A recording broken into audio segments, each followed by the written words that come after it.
Alléluia. Yamba loyembo motema. Zwa loyembo ya motema, ibonza na pesi na yokolo. Misama yawe.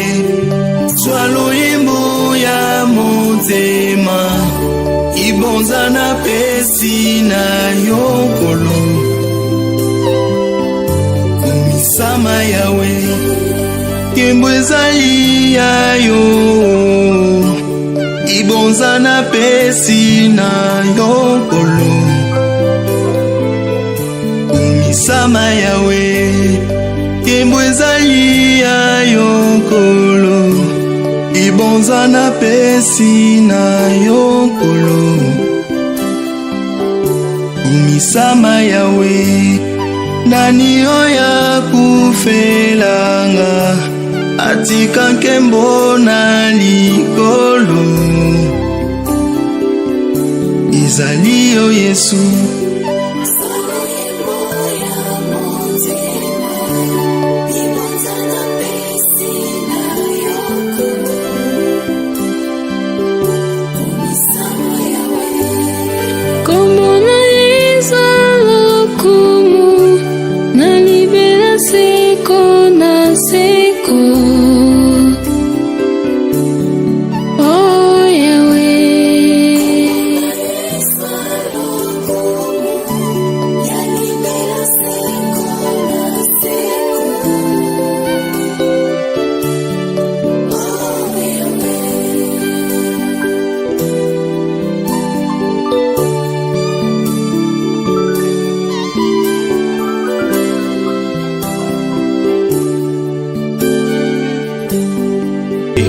Alléluia. Yamba loyembo motema.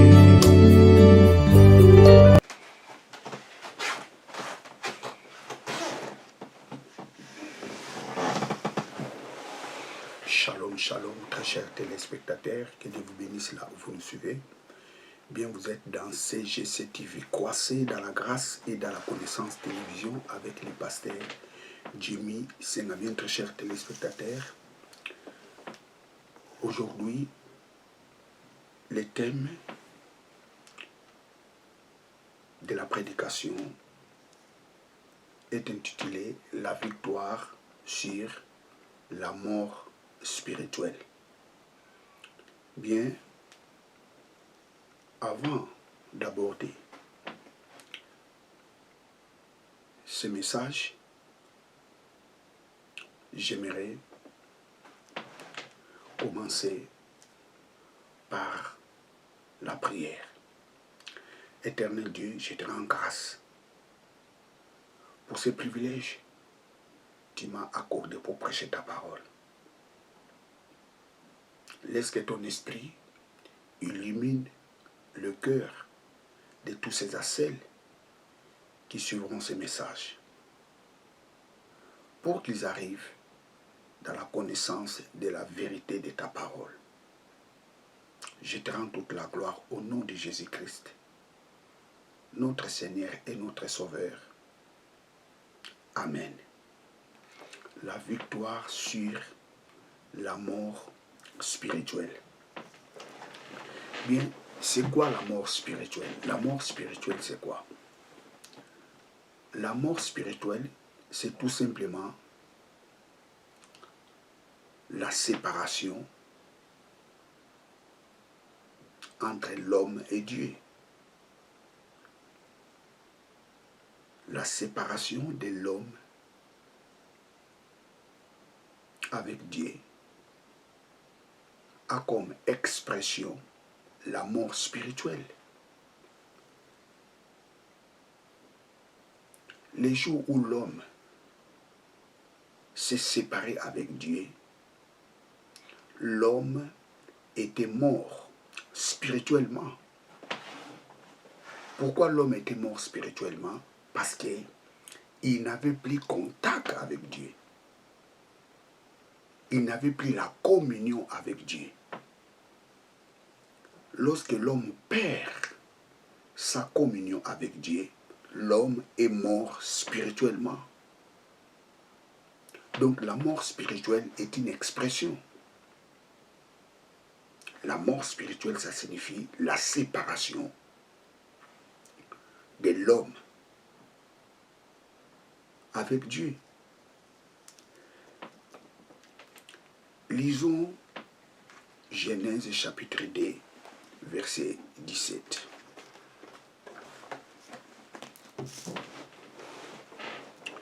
Genèse 2, 17.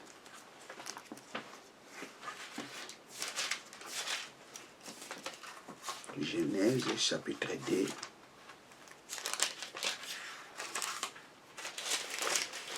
verset 17. Mais de l'arbre de connaissance du bien et du mal, tu n'en mangeras pas, car au jour où tu en mangeras, tu mourras certainement. Ça, c'est la version Darby. Je prends une autre version que j'ai ici. Les jours où tu en mangeras, tu mourras certainement.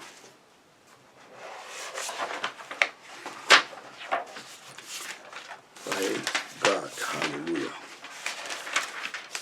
Genèse chapitre 1, verset 17. Genèse chapitre 2, verset 17. Mais de l'arbre de connaissance du bien et du mal, tu n'en mangeras pas, car les jours où tu en mangeras, tu deviendras paisible de la mort. Ça, c'est la version Jérusalem. Mais moi, j'aime beaucoup la version Darby. Parce que la version Darby, c'est la version qui est vraiment très proche aux textes originaux de la Bible. Je relis. Genèse chapitre 2, verset 17. Mais de l'arbre de connaissance du bien et du mal, tu n'en mangeras pas, car au jour où tu en mangeras, tu mourras certainement. Dieu dit à Adam,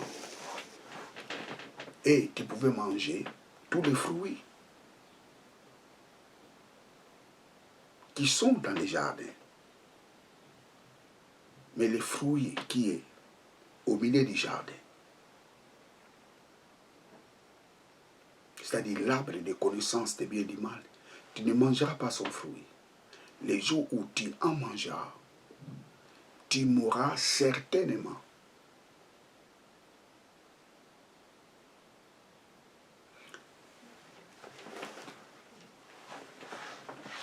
Qu'est-ce que cela signifie? Vous remarquerez les jours où Adam et Ève ont mangé les fruits. Ils n'étaient pas morts. Ils n'étaient pas morts. Ça paraît contradictoire. Parce que Dieu a dit, les jours où tu en mangeras, tu mourras certainement. Vous savez le mot, tu mourras certainement, en hébreu, c'est mot, tamot, mot, tamot, mot, tamot.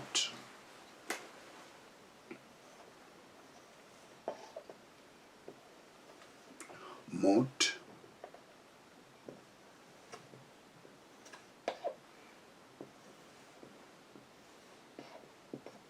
mot, ta, mot, ta, mot. Mot, ta, mot, plutôt. Mot, ta, mot.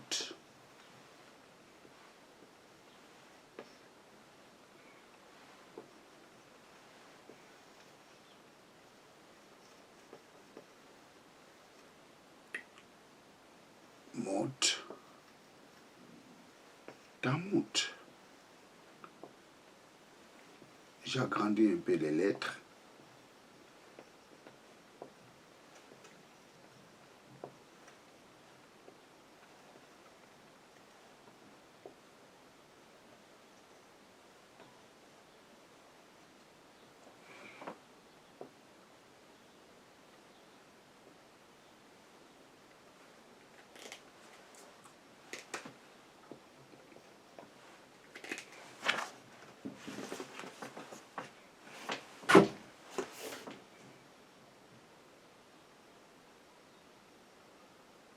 Mot, Tamout. Mot, Tamout. S'il faut faire une traduction littéraire, ça signifie tu mourras, tu mourras. Les jours où tu mangeras les fruits de l'arbre qui est au milieu du jardin, tu mourras, tu mourras. Donc, qui signifie tu mourras certainement. D'une autre façon, tu mourras dans l'immédiat. Parce qu'ici, c'est l'insistance. Les jours où tu mangeras les fruits qui est au milieu du jardin, tu mourras, tu mourras. Parce que les mots mout, c'est par ici, c'est la racine de ces verbes, c'est le verbe mourir. C'est le verbe mourir.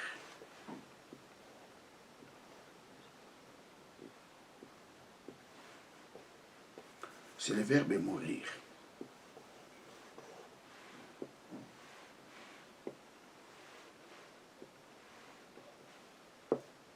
C'est le verbe mourir.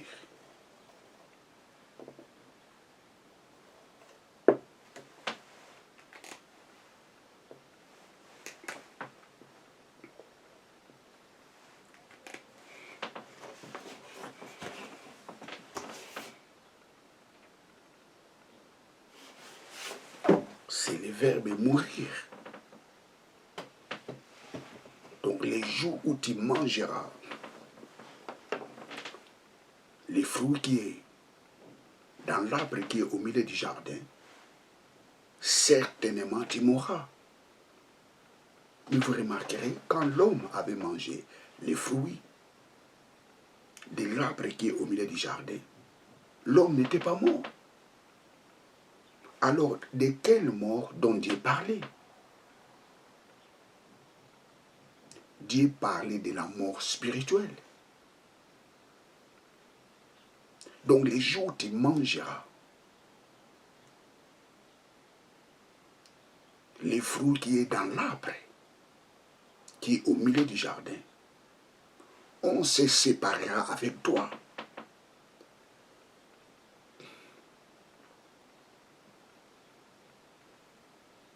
Ça, c'est la première mort dont la Bible nous parle. La mort spirituelle. Vous savez, très chers téléspectateurs, la Bible nous parle de 3 sortes de morts. Nous avons la mort spirituelle, nous avons la mort physique et la seconde mort. 3 sortes de morts dont la Bible nous parle.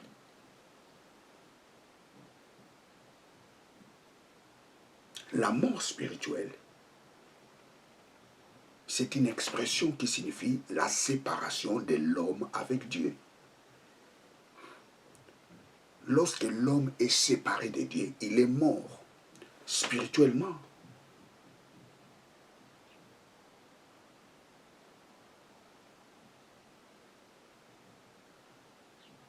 Les païens sont des morts spirituels. L'homme était mort spirituellement les jours où il s'est séparé avec Dieu.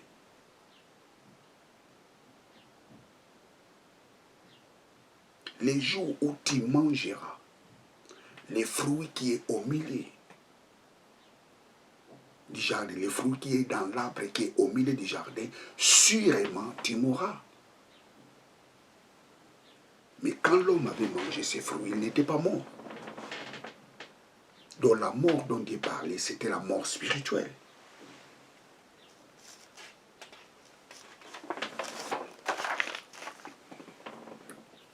Ézéchiel 18, 20.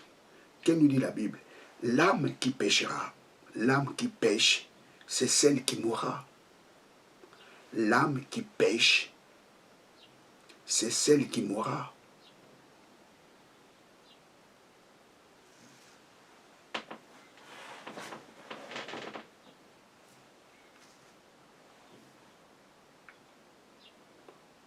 savez, très chers téléspectateurs,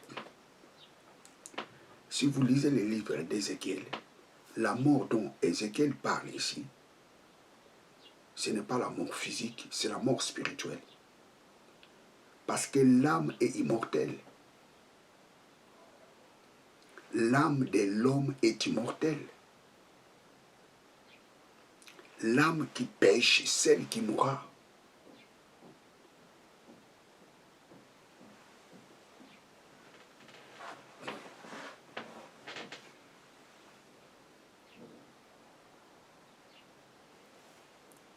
Vous savez, la Bible nous dit dans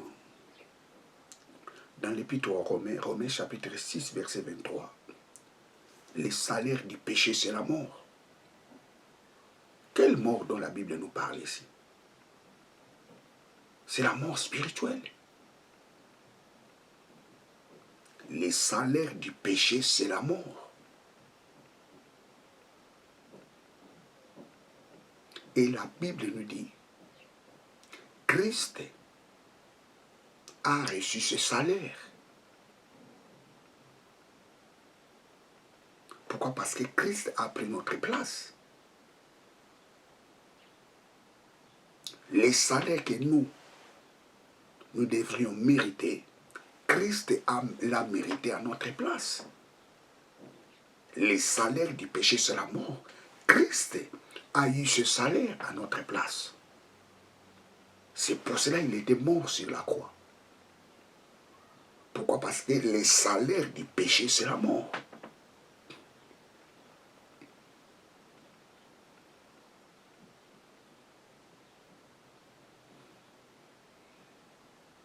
Et vous remarquerez, très chers téléspectateurs, la mort de Jésus nous a réconciliés avec Dieu.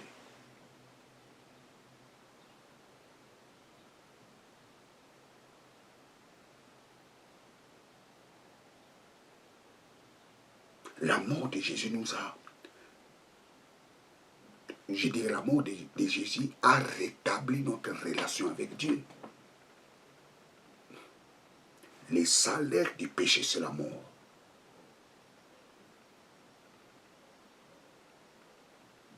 Les péchés nous séparaient avec Dieu.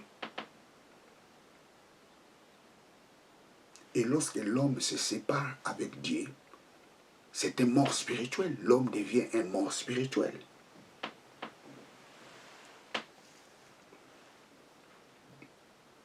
Lisons Ephésiens chapitre 2, verset 5. Ephésiens 2, 5.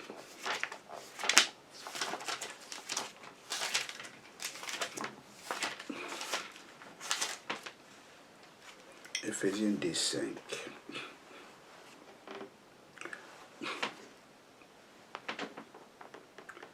Alors même que nous étions morts dans nos fautes, nous étions morts dans nos fautes.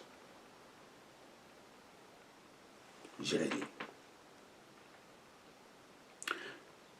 Alors même que nous étions morts dans nos fautes, nous a vivifiés ensemble avec Christ. Vous êtes sauvés par la grâce et nous a ressuscités ensemble et nous a fait asseoir ensemble dans les lieux célestes. Je relis. Alors même que nous étions morts dans nos fautes. Nous étions morts dans nos fautes. Nous étions morts dans nos péchés.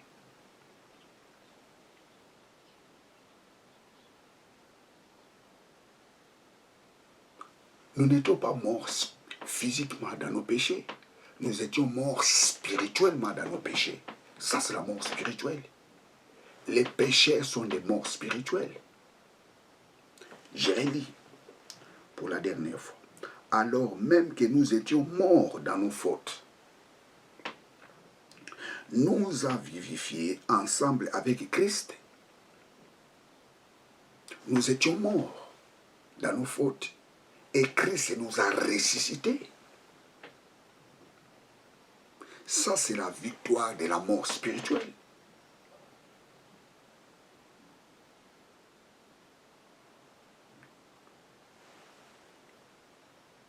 Les jours où nous avions accepté Jésus-Christ comme Seigneur et Sauveur, c'était ces jours-là, nous avions réussi la victoire sur la mort spirituelle.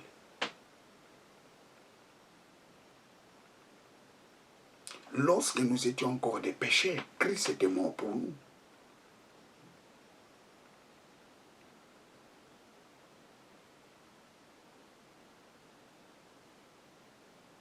Christ était mort pour nous. Lorsqu'il était mort, nous sommes morts avec lui.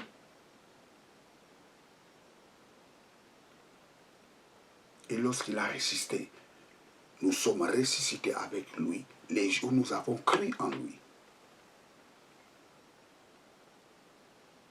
Donc, nous sommes ressuscités spirituellement les jours où nous avions accepté Jésus-Christ comme Seigneur et Sauveur. Donc, en Jésus-Christ, nous avons la victoire sur la mort spirituelle. D'une autre façon, en Jésus-Christ, nous avions eu la communion. Ou je dirais, les jours où nous avions accepté Jésus-Christ comme Seigneur et Sauveur, notre communion s'est rétablie avec Dieu. Les jours où nous avions accepté Jésus-Christ comme Seigneur et Sauveur, nous sommes approchés dans la présence de Dieu. Pourquoi? Parce que les péchés nous ont séparés avec Dieu. Nous étions morts spirituellement. Pourquoi? Parce qu'il n'y avait plus de contact entre nous et Dieu. Les péchés ont tué l'homme spirituellement. L'homme était mort spirituellement à cause du péché. Or, la mort spirituelle, ça signifie la séparation de l'homme avec Dieu. Et la mort de Jésus, ou je dirais, par sa résurrection, par la résurrection de Jésus, nous nous sommes approchés de nouveau devant la présence de Dieu. Nous sommes approchés de nouveau devant la présence de Dieu. Pourquoi? Parce que nous avions accepté Jésus-Christ comme notre Seigneur et notre Sauveur. Parce que lorsque Jésus-Christ était ressuscité, nous sommes ressuscités spirituellement. Avec lui, qui signifie notre contact s'est repris avec Dieu. Nous avons repris notre contact avec Dieu.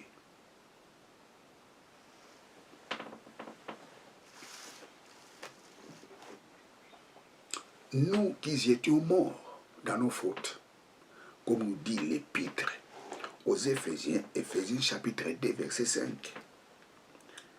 Alors même que nous étions morts dans nos fautes, nous a vivifiés ensemble avec le Christ. Vous êtes sauvés par la grâce et nous a ressuscités ensemble et nous a fait asseoir ensemble dans les lieux célestes. Christ nous a ressuscités et nous sommes assis ensemble avec lui devant la présence de Dieu. C'est-à-dire là où Christ se trouve, nous aussi, nous sommes là.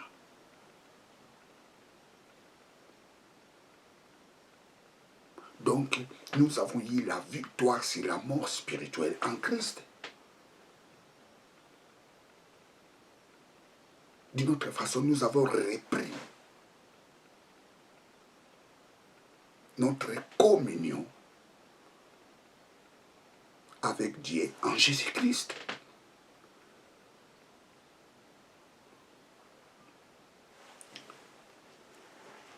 Aucun chrétien est mort spirituellement. Il n'y a pas un chrétien qui est mort spirituellement.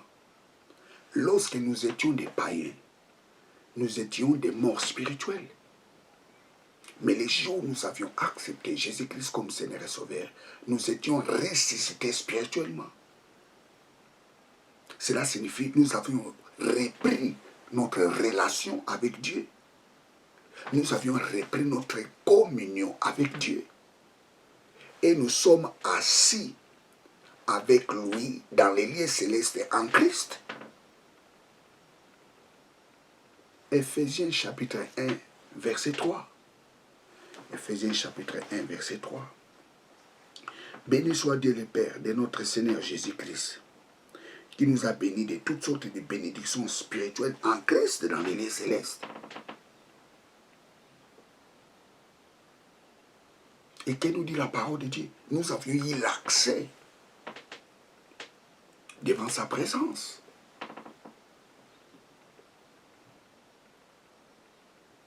Nous sommes bénis de toutes sortes de bénédictions spirituelles en Christ dans les lieux célestes.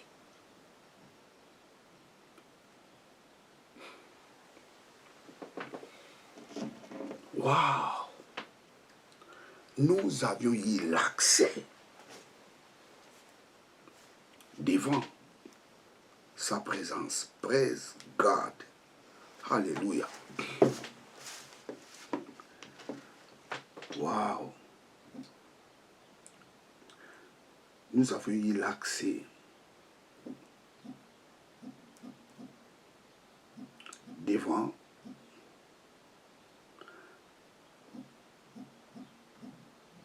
sa présence. Praise God.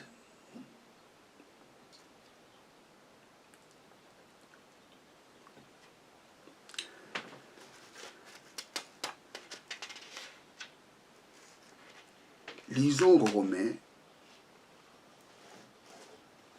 chapitre 6, verset 4.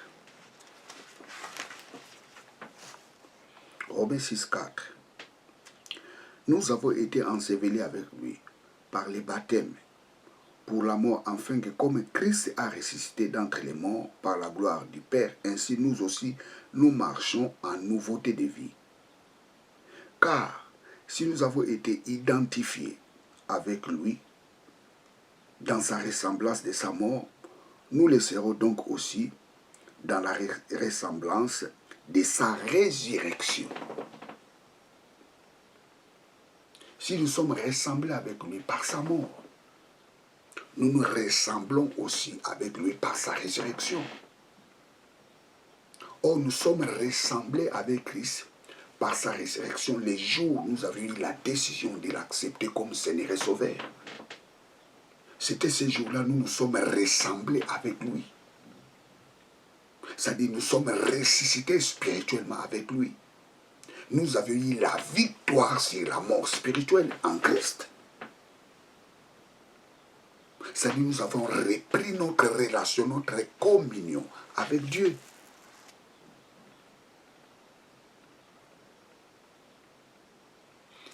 Un chrétien n'est pas un mort spirituel.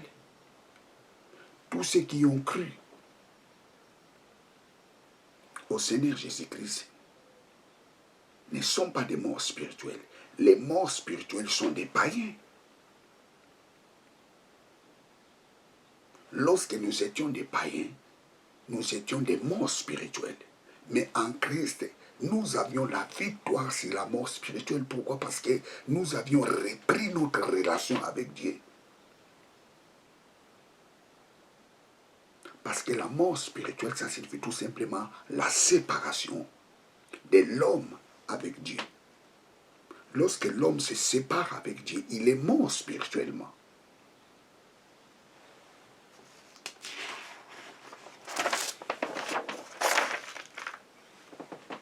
En Christ, nous avons la victoire sur la mort spirituelle. C'est-à-dire, nous sommes en communion avec lui. En Christ, nous sommes en communion avec Dieu. Parce que c'est le péché qui nous séparait avec Dieu. Le péché a tué l'homme spirituellement. Le péché séparait l'homme avec Dieu. Mais les jours où nous avions accepté Jésus-Christ comme Seigneur et Sauveur, c'était ces jours-là, nous avions repris notre relation avec Dieu. Les jours où nous avions accepté Jésus-Christ comme Seigneur et Sauveur, Dieu a effacé tous nos péchés. Que nous dit la parole de Dieu dans l'Épître aux Corinthiens? Si quelqu'un est en Christ, il est une nouvelle créature. Les choses anciennes sont passées et voici, toutes les choses sont devenues nouvelles. Nous sommes ressuscités spirituellement en Christ. Et en Christ, nous sommes des vivants spirituels. Pas des morts spirituels. Et nous sommes assis ensemble avec lui dans les lieux célestes. 24 heures sur 24, nous sommes devant la présence de Dieu. Que nous dit la parole de Dieu? Nous avions eu l'accès devant sa présence. Écoutez, très cher ami, tu es en Christ. 24 heures sur 24, tu es devant la présence de Dieu.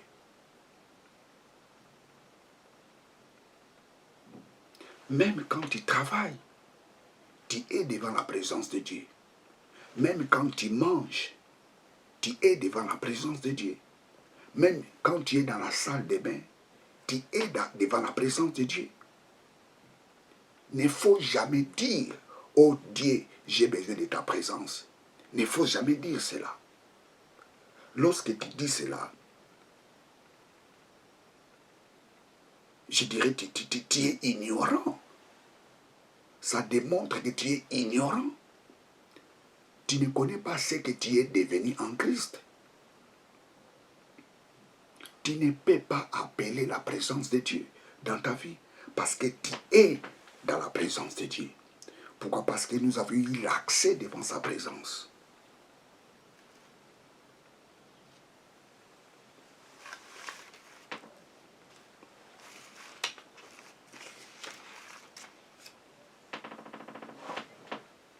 Praise God, alléluia.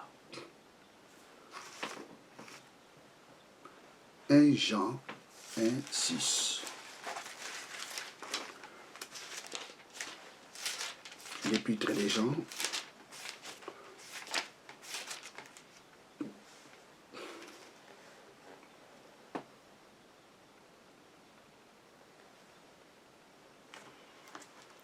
Si nous disons que nous avons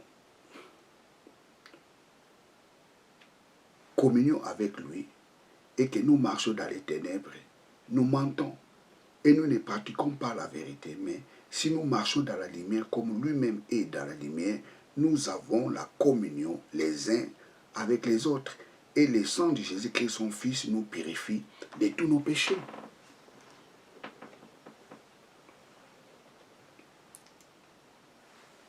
Si nous disons que nous avons communion avec lui et que nous marchons dans les ténèbres, nous mentons. Waouh! Les jours où nous avions accepté Jésus-Christ comme Seigneur et Sauveur, nous avions repris notre communion avec Dieu. Alors comme nous sommes en communion avec lui, nous devrions marcher dans la lumière, pas dans les ténèbres. Pourquoi? Parce que nous sommes en communion avec lui.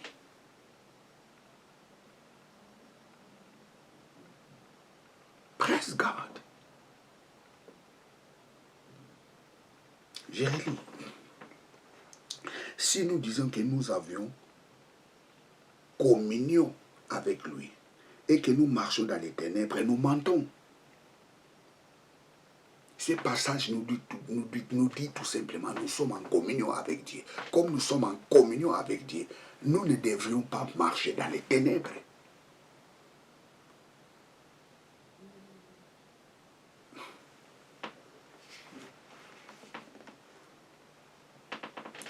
En Christ, nous avons la victoire sur la mort spirituelle.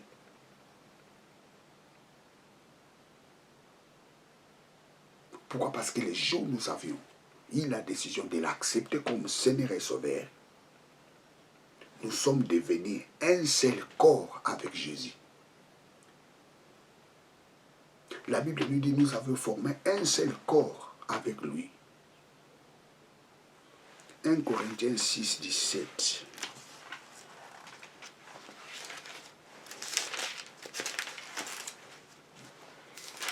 « 1 Corinthiens 6, 17.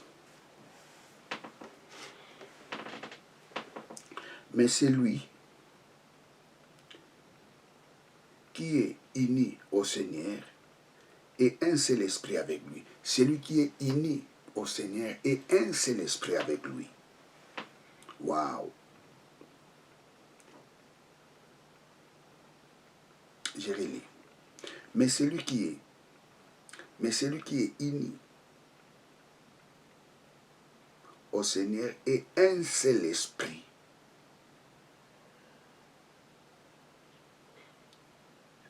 Fouillez la fornication, quelques péchés que l'homme commette.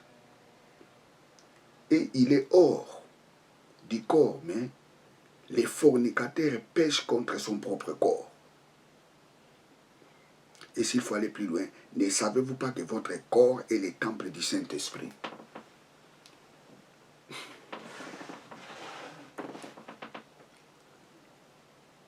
La victoire spirituelle a fait que nous puissions former un seul esprit avec Jésus. Nous avons un seul esprit avec lui. Et nous avions formé un seul esprit avec Jésus. J'ai relu ce passage. Mais celui qui est uni au Seigneur est un seul esprit. Tu es en Christ. Tu as fait un seul esprit avec Jésus. C'est pour cela, lorsque tu pries, il faut faire ces confessions, il faut faire ce genre de déclarations.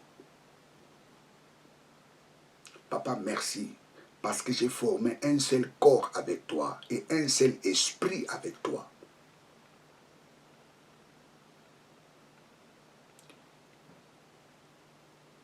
Nous avions formé un seul corps et un seul esprit avec Jésus. Qu'est-ce que nous dit la Bible? Nous sommes les membres de son corps. Donc nous avions formé un seul corps avec Jésus et un seul esprit avec Jésus. Donc lorsqu'on t'appelle chrétien, ça signifie que tu es Christ.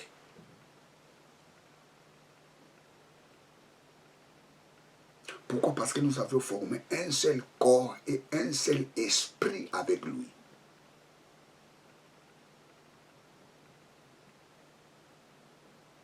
La mort spirituelle a détruit la relation que l'homme avait avec Dieu. Et la victoire sur la mort spirituelle a fait que notre relation qui était détruite se rétablisse avec Dieu.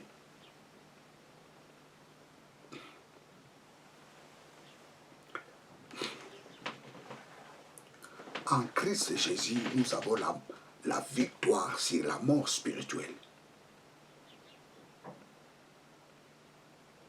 En Christ Jésus, nous sommes approchés devant la présence de Dieu.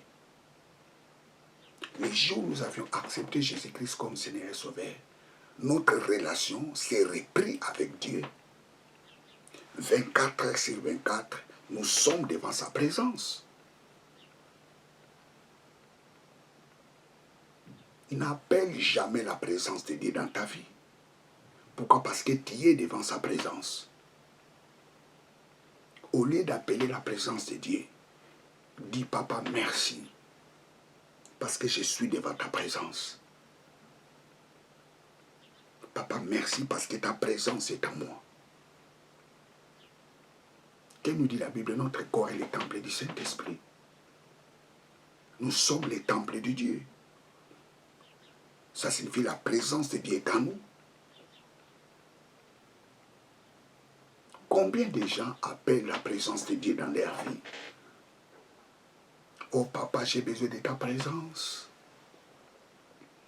Oh mon Dieu, laisse que ta présence se manifeste au milieu de nous. Non.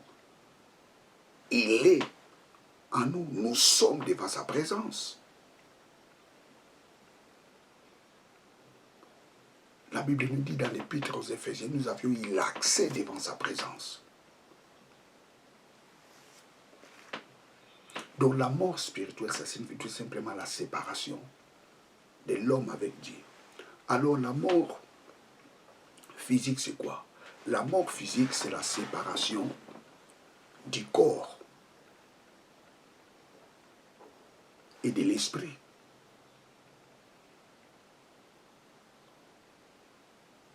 Si vous lisez Genèse chapitre 3, verset 19, Dieu dit quoi? Dieu dit quoi à Adam?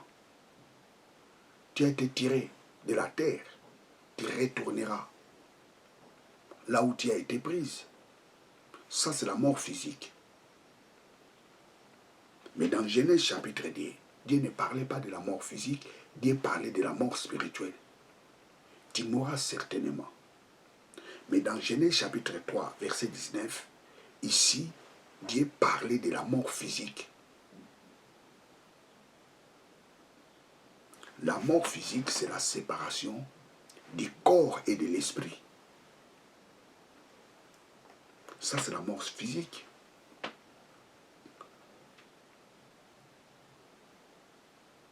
Vous savez, très chers téléspectateurs,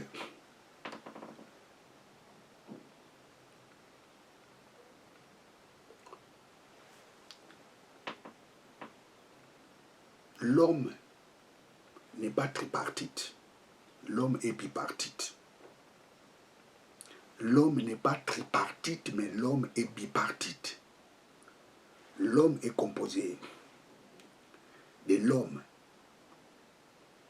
extérieur et de l'homme intérieur.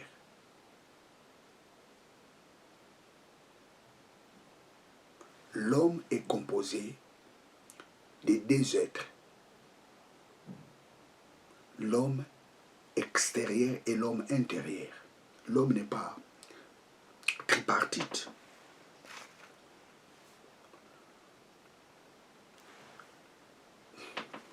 Lisons 2 Corinthiens. 2 Corinthiens 4. 2 Corinthiens 4, 16. C'est pourquoi nous ne perdons, nous ne laissons point. Mais si même notre homme extérieur dépérit, toutefois l'homme intérieur se renouvelle de jour en jour. L'homme extérieur et l'homme intérieur. Ce passage nous montre que l'homme n'est pas tripartite, mais l'homme est bipartite. Mais dans Thessaloniciens, prenons Thessaloniciens. 1 Thessaloniciens 5, 23. Or, Dieu de paix lui-même vous sanctifie entièrement, et que votre esprit et votre âme et votre corps tout entier soient conservés sans reproche en la venue de notre Seigneur Jésus-Christ. Ici, l'apôtre Paul parle du corps, de l'âme et de l'esprit. Ici, l'apôtre Paul donne les détails. Parce que l'âme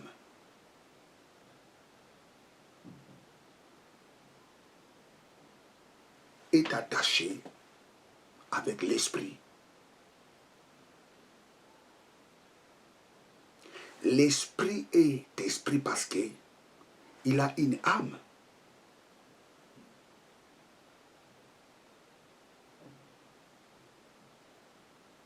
Praise God. Ici, l'apôtre Paul donne les détails. un esprit qui n'a pas l'âme, cet esprit n'a pas d'essence. Pourquoi? Parce que l'âme, c'est quoi l'âme? C'est le centre d'intellect, d'émotion et de volonté. Ce n'est pas un être. L'être, c'est l'esprit. Donc, j'ai un corps, mais je suis un esprit qui a de l'intellect, les émotions et la volonté, c'est ça l'âme. Je suis un esprit qui a une âme et j'habite dans un corps. Je reprends. Je suis un esprit qui a de l'intellect, les émotions, la volonté et j'habite dans un corps. Tu ne peux pas séparer l'esprit et l'âme. Impossible.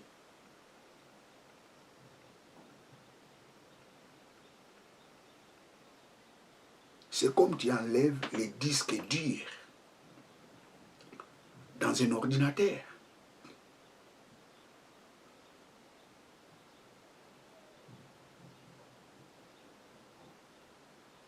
Praise God, alléluia. Je suis un esprit. J'ai l'intellect. J'ai les émotions. Et j'ai la volonté. Et j'habite dans un corps. L'homme n'est pas tripartite, mais l'homme est bipartite.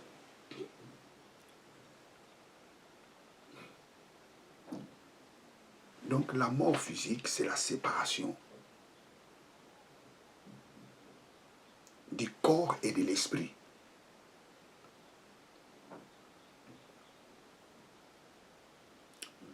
Vous remarquerez l'histoire des pauvres Lazare et les riches, même dans les séjours des morts. Les riches avaient soif de boire l'eau. Pourquoi?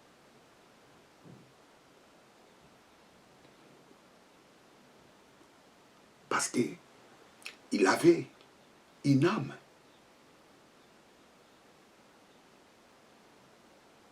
Il avait les émotions.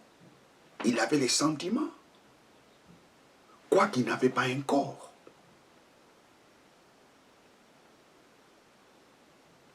Vous savez, des fois, lorsque vous lisez la Bible, des fois, à la place de l'âme, on parle de l'esprit. Des fois, à la place de l'esprit, on parle de l'âme. Tu ne peux pas séparer l'âme et l'esprit. C'est l'âme qui fait la personnalité de l'homme. Parce que l'âme est le centre de l'intellect, des émotions et de la volonté.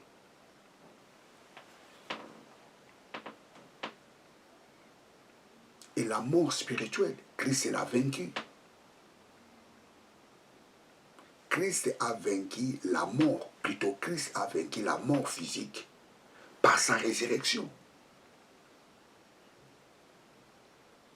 Vous savez, un jour, je parlerai sur la mort, sur la résurrection de Jésus.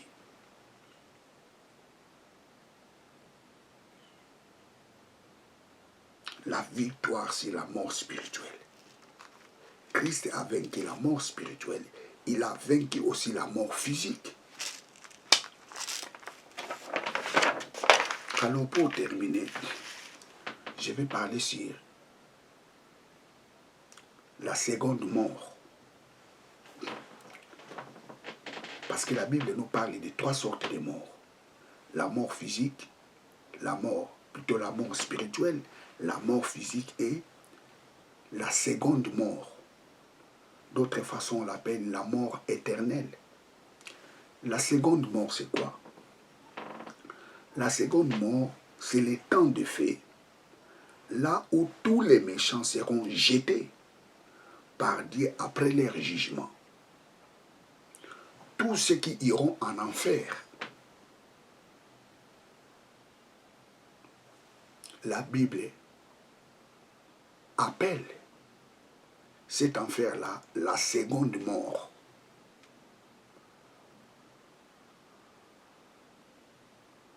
Je reprends. Tous ceux qui iront en enfer, pour tous ces gens-là, ça sera, ou pour tous ces gens-là, ça seront la seconde mort. Pourquoi la seconde mort? Parce que ces gens-là seront jetés dans les temps de feu après avoir passé dans le jugement. Apocalypse 20.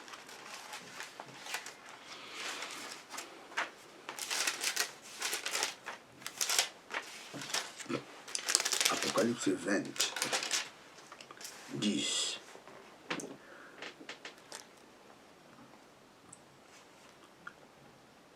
De la part de Dieu, et les dévora, et les diables qui les avaient égarés furent jetés dans les temps du feu, et les soufres où sont, et la bête et les faux prophètes, et ils seront tourmentés jour et nuit au siècle des siècles.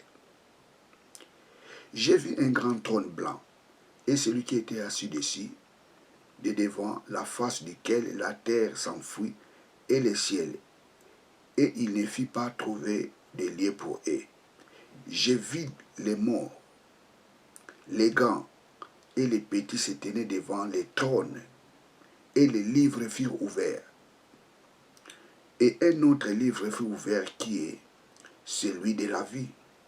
Et les morts furent jetés d'après leurs choses qui étaient écrites dans les livres, selon leurs œuvres. Et la mer rendit la mort qui était en elle. Et la mort et les Hadès rendirent les morts qui étaient en eux. Et ils furent jugés chacun selon les œuvres. Et la mort et les Hadès furent jetés dans les temps du feu. C'est ici la seconde mort. Les temps du feu. C'est ici la seconde mort, les temps du feu.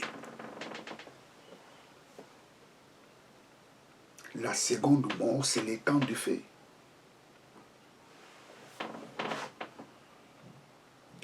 Tous ceux qui iront en enfer,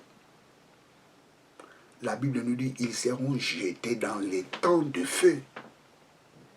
Et la Bible appelle les temps de feu, c'est la seconde mort. Ils seront tourmentés là-bas, jour et nuit, des siècles au siècle.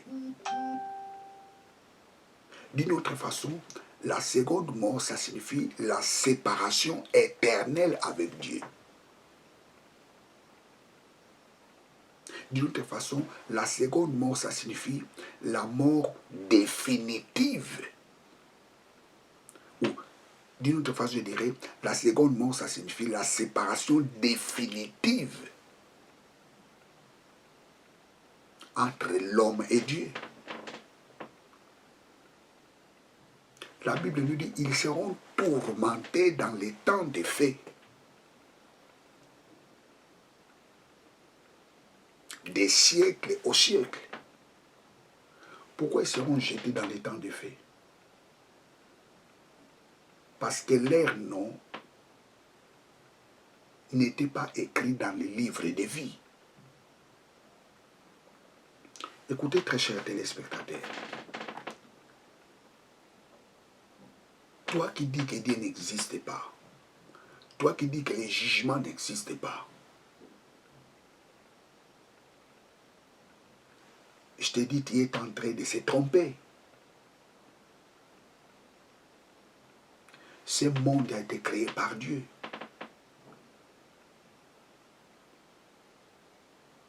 La science aujourd'hui certifie ce que la Bible a prédit plusieurs années. Il y a des choses que la Bible a prédit 1500 ans. Aujourd'hui, avant, les gens ne les croyaient pas. Mais la science nous prouve que la Bible ne s'est pas trompée.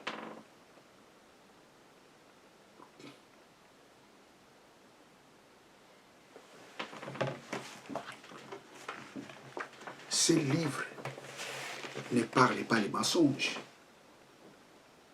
Ce livre contient la parole de Dieu. Ce livre n'est pas un livre de mensonges. Ce livre contient la vérité.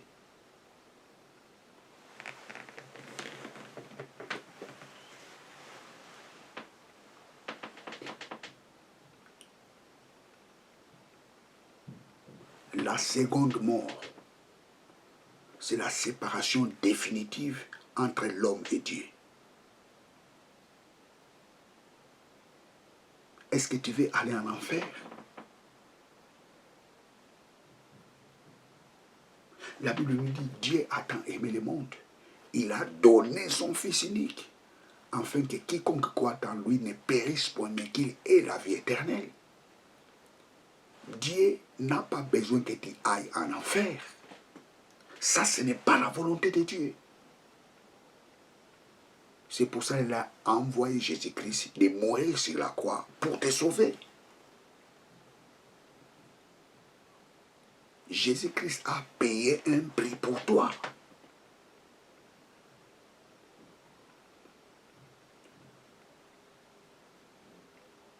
L'enfer a été réservé pour les diables.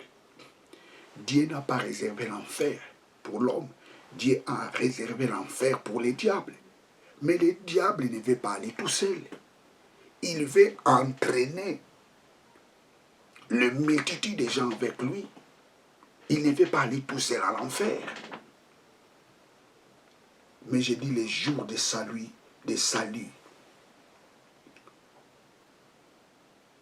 est venu vers toi. Aujourd'hui, c'est ton jour de salut. Je dis encore, aujourd'hui, c'est ton jour de salut. Est-ce que tu veux accepter Jésus-Christ comme ton Seigneur et ton Sauveur? Est-ce que tu veux que ton nom soit écrit dans les livres de vie? Parce que la Bible nous dit dans les livres de l'Apocalypse, tous ceux dont les noms qui n'étaient pas écrits dans les livres de vie étaient jetés dans les temps du feu.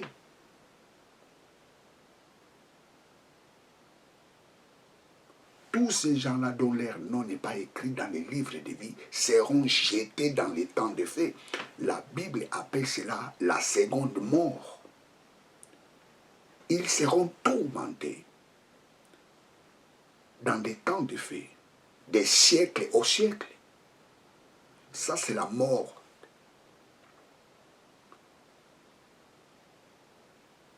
Je dirais, c'est la séparation définitive de l'homme avec Dieu. C'est ça la seconde mort. Et Dieu n'a pas préparé la seconde mort pour toi. La seconde mort a été préparée pour les diables. Est-ce que tu veux accepter Jésus-Christ comme Seigneur et Sauveur? Fais cette prière avec moi. Tu veux que ton nom soit écrit dans les livres de vie? Fais cette prière avec moi. Quand je dirai mon nom, toi tu diras le tien ou la tienne. Tu veux l'accepter? Vous allez répéter ce que je dirai. Tu veux l'accepter? Alors fais cette prière avec moi. Éternel Dieu, Papa, je confesse dans ma bouche Seigneur Jésus, je crois dans mon cœur que tu l'as ressuscité d'entre les morts pour que je sois sauvé. Papa, merci, parce que je crois et je confesse dans ma bouche, Jésus-Christ est mon Seigneur. Il était mort pour mes péchés. Et il a ressuscité d'entre les morts pour que moi, Jimmy, je sois sauvé. Papa, merci parce que je suis sauvé. Papa, merci parce que tu es devenu mon Père. Papa, merci parce que je suis devenu une nouvelle créature. Papa, merci parce que mon nom est écrit dans les livres de vie. Papa, merci parce que je suis sauvé. Papa, merci. Au nom de Jésus-Christ, mon Seigneur et mon Sauveur. Amen. Praise God. Alléluia.